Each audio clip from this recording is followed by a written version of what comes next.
अस्सलाम वालेकुम नाजरीन। यहाँ पे आज हम जो देखने जा रहे हैं कि जैसे आप लोग जानते हैं 8 जनवरी 2021 को ग्राम पंचायत के इलेक्शन होने वाले हैं और इस इलेक्शन के अंदर बहुत सारे हमारे भाई, बहुत सारे टीचर्स, इनकी ड्यूटी यहाँ पे है और इस ड्यूटी के अंदर अगर हमारी कुछ प्रॉब्लम्स होती है तो वो यही होती है कि जो फॉर्म्स दिए जाते हैं वो किस तरह से भरेंगे। देखिए नाजरीन, अगर हम कोशिश करें तो ये फॉर्म बेहद ही आसान है। इसके लिए हमारी एक चैनल, यूट्यूब चैनल है, इलेक्शन अवेयरनेस चैनल। इस यूट्यूब चैनल के ज़रिए हम इस अवेयरनेस को बढ़ा भी रहे और लोगों की मदद करने की भी कोशिश कर रहे हैं। इसमें एक हमारी पहल है, ये है कि तमाम फॉर्म्स कैसे भरे जाए, जो हमारी परेशानी भी होती है और हमें इसकी ज़रूरत भी होती है। तो उसके लिए हम यहाँ पे ये फॉर्म्स भरने की कोशिश कर रहे हैं। इस चैनल के ज़रिए आपको ये अवेयर भी कर रहे हैं। तो प्लीज़ नाजरीन, इस चैनल को प्लीज़ सब्सक्राइब करें। तो चलिए नाजरीन, हम शुरू करते हैं। सबसे पहले जो कि यहाँ पे VM3 आपको दिखाई दे रहा है, इसे हम आम तौर पे 17C कहते हैं। इस 17C को भरने का तरीका इस तरह से होगा। पहले आप देख लीजिए, एक नज़र डाल लीजिए पूरे फॉर्म पे। ये 17C हम इसे जनरली कहते हैं। मैं आपको बैक साइड भी दिखा देता हूँ इसकी। इसमें देखिए कि जो डिटेल्स हमें भरने हैं वो सबसे पहले आपको यहाँ पे ग्राम पंचायत निवडणूक दिया है। तो यहाँ पे ग्राम पंचायत निवडणूक, ये सारे डिटेल्स आपको जनरली जो आपका मटेरियल होता है और इसमें वोटर लिस्ट वगैरह होती है, उसी पे ये सारी चीज़ें आपको मिल जाने वाली है। तो इसमें ज़िला, तालुका, प्रभागाचे क्रमांक, ये तमाम चीज़ें आपको डालना है। मैंने एक गलती आपको इससे पहले बता दिया कि जिसमें डेट मेरे से गलत हो चुकी थी कि मैंने 8 जनवरी कह दिया था। तो ये 8 जनवरी नहीं है, बल्कि 15 जनवरी को इलेक्शन होने वाले हैं। उसके हिसाब से ये सारी डिटेल्स आपको जो मिलेंगी भी मटेरियल में, वो आपको भरना है। ठीक है, प्रभागाचे क्रमांक भी उसमें दिया होगा। उसके बाद में मतदान केंद्राचा क्रमांक व नाव, ये भी आपको उस लिस्ट के ऊपर मिल जाने वाला है।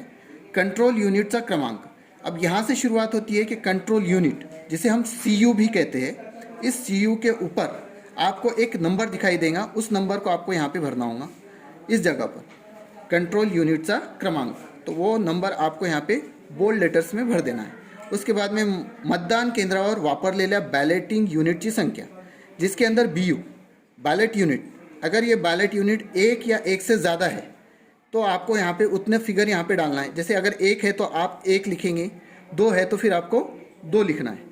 ठीक है, इस तरह से ये भरते जाना है। आगे मतदान केंद्रावर नेमून दिलेल्या मतदारांची संख्या, जो हमारे पास उसमें वोटर लिस्ट या मतदार यादी दी जाती है, उसी पे ये संख्या होती है। वो आपको वहाँ से देखकर, जैसे अगर कहीं पे आपको 450 मिल गई या 451 या इस तरह से जो भी होंगी, तो वो आपको यहाँ पे डाल देना है। जैसे 450 मैंने डाला है कि अगर वो मतदार यादी में 450 वोटर्स है, आपके पास में जो आने वाले वोटर्स होंगे वो 450 होंगे, तो ये 450 का फिगर आप यहाँ पे डालेंगे।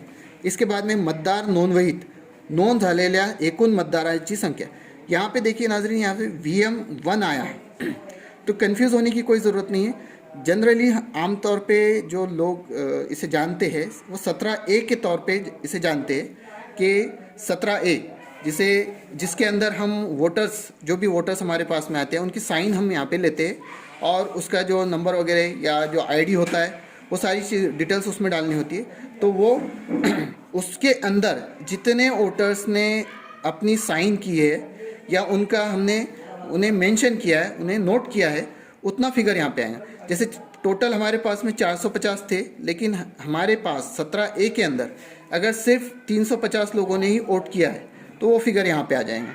इसी तरह से परिच्छेद 18 अनुसार ज्या मतदारांनी मतदान न करण्याचे ठरविले त्यांची संख्या, अगर किसी ने, आपने 17A के अंदर उसको मेंशन कर दिया, उसकी सिग्नेचर या थंब ले लिया, उसके बाद में अगर वो इनकार करता है वोट करने से, बैलेट यूनिट पर भी अगर आपने बैलेट बटन दबा दिया है, चाहे ना दबाया है, लेकिन उसके बावजूद वो इनकार कर रहा है, तो तब अगर वो 1 है तो 1 आएगा, अगर 2 है तो 2 आएंगे।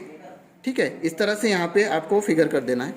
और उसके बाद में परिच्छेद 16 अनुसार मतदानास अनुमति न दिलेल्या मतदारांची संख्या, अगर किसी को, आपने, कोई वोटर आपके पास में आया और उस पर कोई ऑब्जेक्शन लिया गया है या उसकी आइडेंटिटी मैच नहीं होती है और उसको आपने फिर वोट नहीं दिया है, वोट करने के लिए इजाज़त नहीं दी, तो फिर उसका यहाँ पे जिक्र आएगा।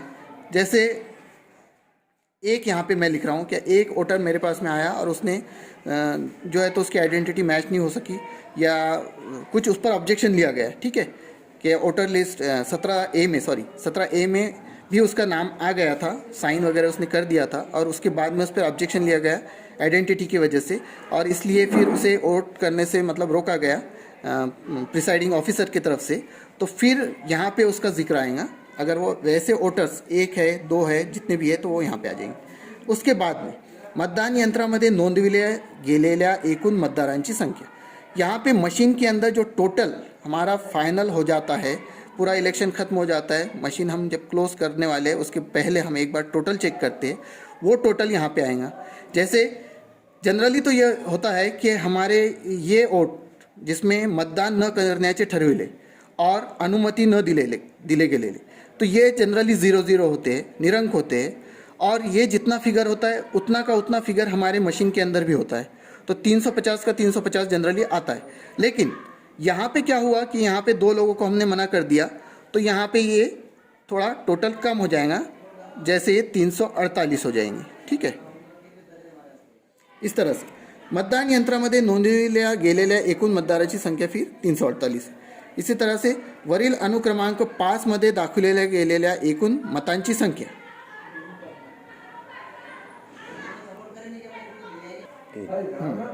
इसके बाद में नंबर 6 वरील अनुक्रमांक 5 मध्ये दाखविलेल्या एकूण मतांची संख्या, 5 मध्ये दाखविल्या गेलेल्या, ये जो है हमने 348 लिखे हैं, जो हमारे पास में टोटल 350 थे लेकिन मशीन में 348 है, तो ये फिर से फिगर आना चाहिए। उसके लिए हमें क्या करना है, अनुक्रमांक 2 मध्ये जो कि ये 350 है और अनुक्रमांक 3 मतलब जो 1, ये फिगर को इसमें से वज़ा करना है, और उसी तरह से अनुक्रमांक 4 ये भी वज़ा करना है। मतलब 350 में से हमें पहले 1 वज़ा करना है, फिर दूसरा ये 1 वज़ा करना है, इस तरह से 2 वज़ा कर दिए तो ये फिगर आएगा 348 इस तरह से।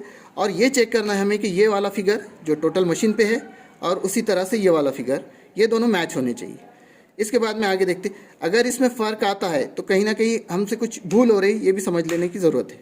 आगे देखते हैं, परिच्छेद 19 नुसार प्रदत्त मतपत्रिका दिलेल्या मतदारांची संख्या।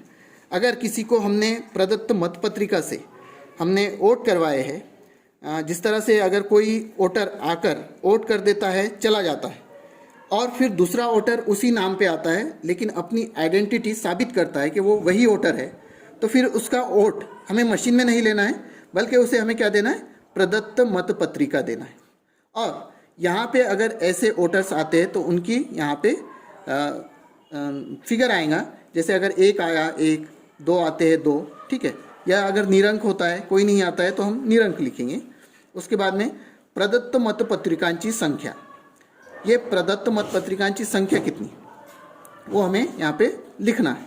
जैसे उपयोगासाठी मिळालेल्या पासूनपर्यंत यहाँ पे दिया है, जैसे अगर हमें 20 मिलते हैं तो ये 20 और उसके अनुक्रमांक जो भी उस पर प्रिंट होते हैं वो यहाँ पे डालना है। जैसे 5000-001 इस तरह से 5001 से लेकर हमें 5020 तक के मिले हैं, ठीक है, टोटल 20 मिले थे तो वो हमें मिली है।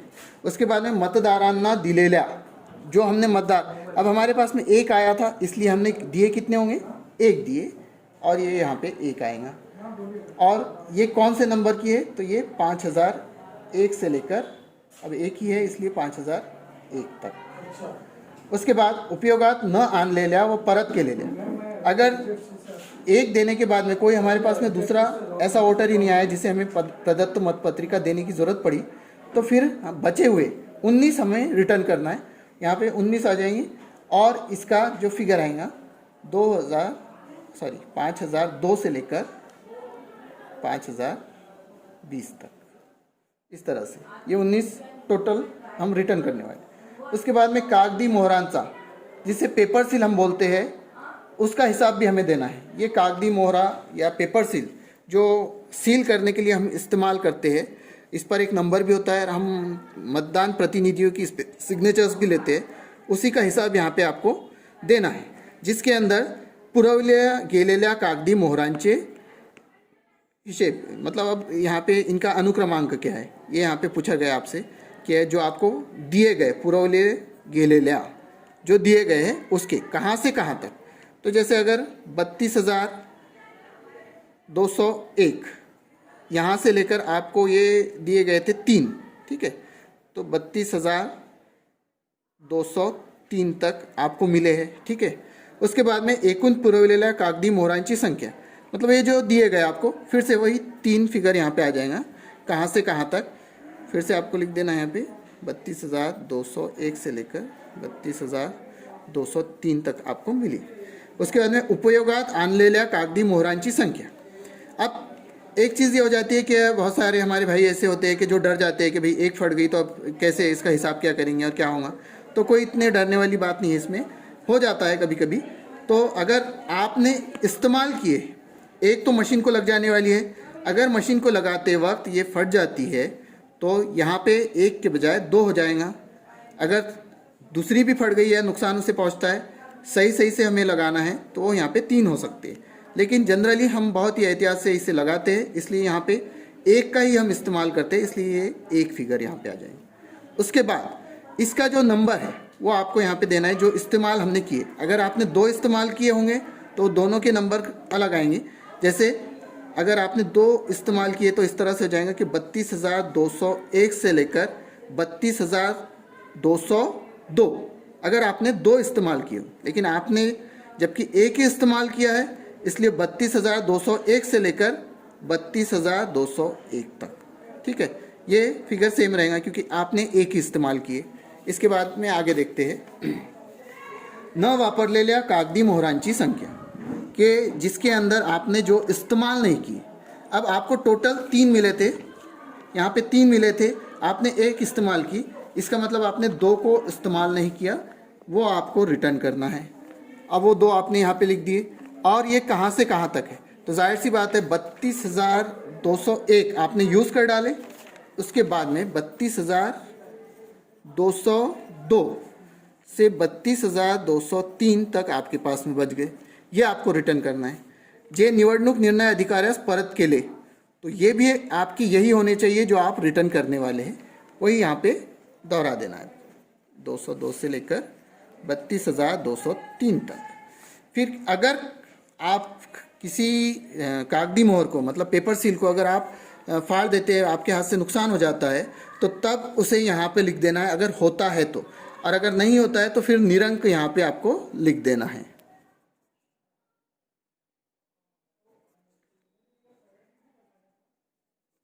इस तरह से।